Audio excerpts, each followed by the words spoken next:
What's up, everybody? Welcome to a Gaming News Weekly video game review. And now we're back to talk about Trinity Fusion. So, you and I both got a review copy of this game. It's currently in early access, but you can purchase it. I think it's maybe $25 right now on Steam. And what it is, it's a sci-fi roguelike game. It's like 2.5D. Like the environments are like, it's just like a side-scrolling platformer, but all the characters are kind of like 3D rendered. And yeah, so it's a procedurally generated world, and you go through your platform, and then the roguelike stuff starts happening where you're collecting new abilities. You have two weapons. You got a melee weapon and a secondary weapon, and you can upgrade those. You get other kind of like artifact abilities that will stay with you. You've got these other things you can find.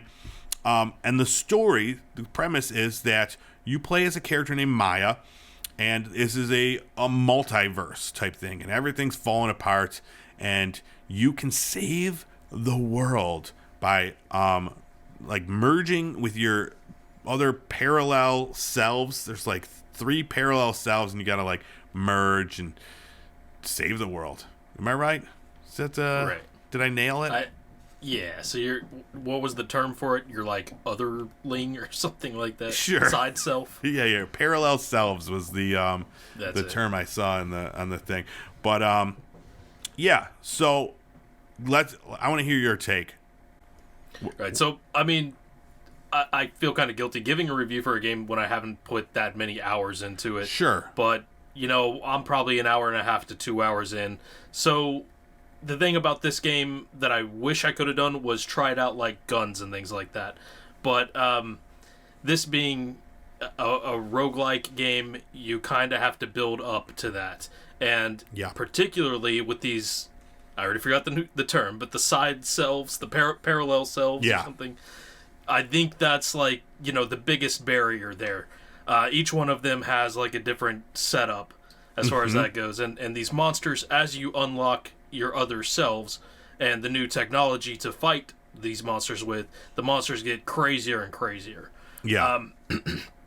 I'm a bit of a fish out of water as far as roguelikes go. I've not really delved into these, and it's been a long time since I've played like a side-scroller game like this. But I had fun with it. I don't know at the end of the day how many more hours I want to put into it, because I feel kind of stunted.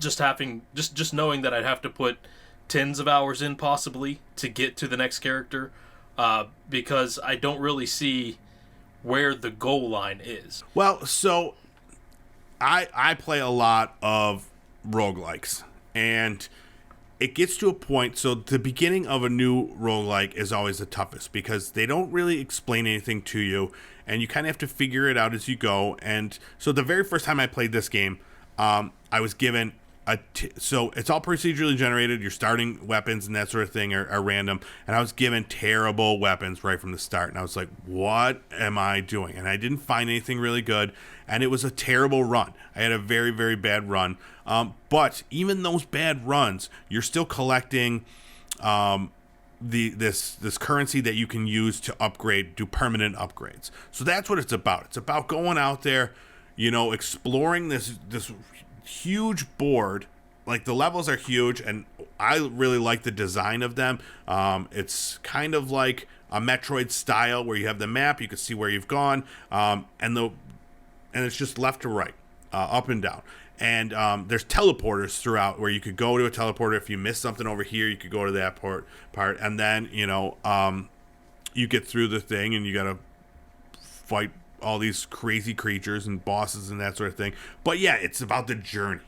It's about then like saying, okay, because as soon as you get a run in a roguelike where you get all the best shit, and you're overpowered, and you're one-hitting these enemies and stuff like that, and then it gets to a point where then, okay, so it'll finally like level out, where the difficulty of the enemies then meets where you are as far as like what your abilities have and stuff like that. And then you'll finally die, but you had an amazing run, and you're like, man, I could do that again if I just get this equipment. And so now you're looking for those items in the game, and you're like, okay, I had this really great run, and then the same time, and then you're collecting this currency. So now you go back, so you go to the Citadel, is this place in this world, and there's all the NPCs are there, and you could do upgrades and stuff right from there.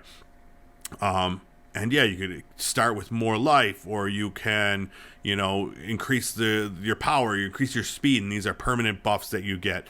And that's when, when it clicks is when you'll be like, okay, this game is dope. So that's tough, especially for you not being a fan of the genre or not having much experience with the genre. The gameplay is fun. So the fighting, it's mostly melee. There's like these I think the characters are pretty cool, but they're simplistic. They don't have a lot of attacks. The attacks are pretty simple. So, like, that's a good thing, I guess. Once you learn what the character can do, you can really fight it. So that's one of the downfalls of the thing. I think the characters, while they look really cool and they have, like, a real sci-fi, like, gross-like look, I think, some of them are a little too dumb. But, again, yeah, I'm not in later game stuff. I can't, who knows what they're going to be like. Yeah.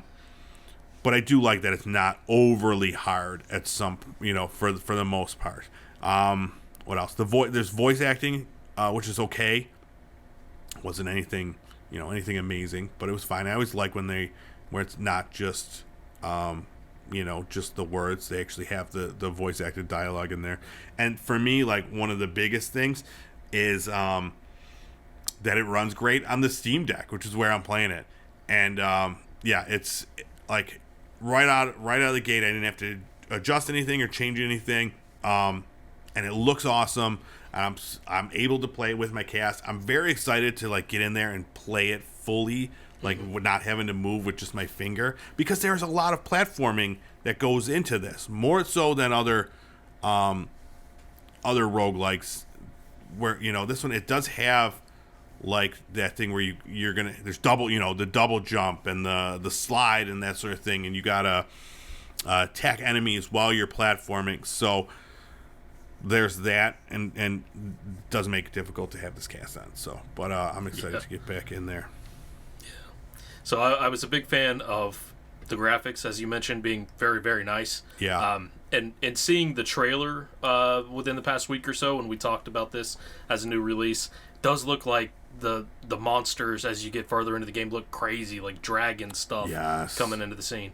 Maybe that's a boss, I'm not sure, but it looks cool. It looks like it's going to continue to be cool as far as the graphics go. The gameplay I like. The gameplay loop I can get used to. Mm-hmm.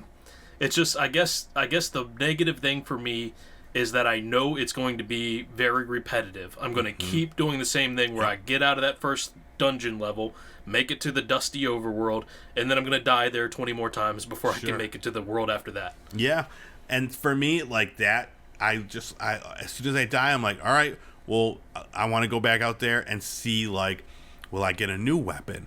Will I get, like, what is the next thing going to be? Is it going to be like this, like the one I just played a match earlier, and I got this fire, and it was like a level 5 or something fire, and it just blooped out. It was just like a bloop. It didn't like launch out, but if you hit one of the enemies in it, dude, they're like dead immediately, and that was a lot of fun. I was just, and I'm able to like figure it out and how it works. So I'm like, oh, I hope I could get like this fire again, or upgrade it, or So it's like, and then I got this cool like a scythe, like was my main weapon. Yeah, I had that for a bit. Yeah.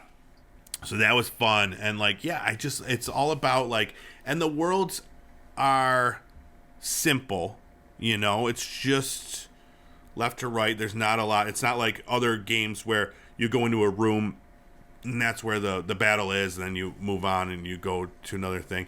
It's all basically just this open thing. You have choices of which ways to go, and I like that too, because it's kind of like they show you on the map the places you've gone, the places you haven't gone. So it's like, I don't have to remember or get lost or anything like that. It's all just right there on the map. I did get cursed. Like there's a treasure chest where you could like get what's in there and you get cursed. Yeah. And it took my mini map away for a little bit, and I was like, I didn't like that. Worst one I got, one that like slowly drained my stamina, so that if I didn't, it said like leave the level. So if I didn't leave the level in time, I just would have ran out of energy, not been able to fight. Oh wow, that's crazy. So you have to like speed run it. That's really cool. Yeah, it's the shit like that I like. That it's it keeps it fresh. But yeah, I know what you mean. Where like, okay, you're gonna have to play the same thing over and over again. But I mean, as a fan of Modern Warfare multiplayer, every match is different. I understand. I see the parallel there. Yeah. No, but I'm a fan, and this is just an early access, so they're like dialing it in the whole time. They're gonna be, and it's a small developer. I think there's only like a handful of people that are putting this game together. But man, as far as roguelikes go, in a very saturated market, this one, it does it. It does it for me. I love the sci-fi aesthetic. I love the way it looks. I like the idea of the characters, and as you merge these characters together, they're going to get more powerful and get these upgrades and that sort of thing.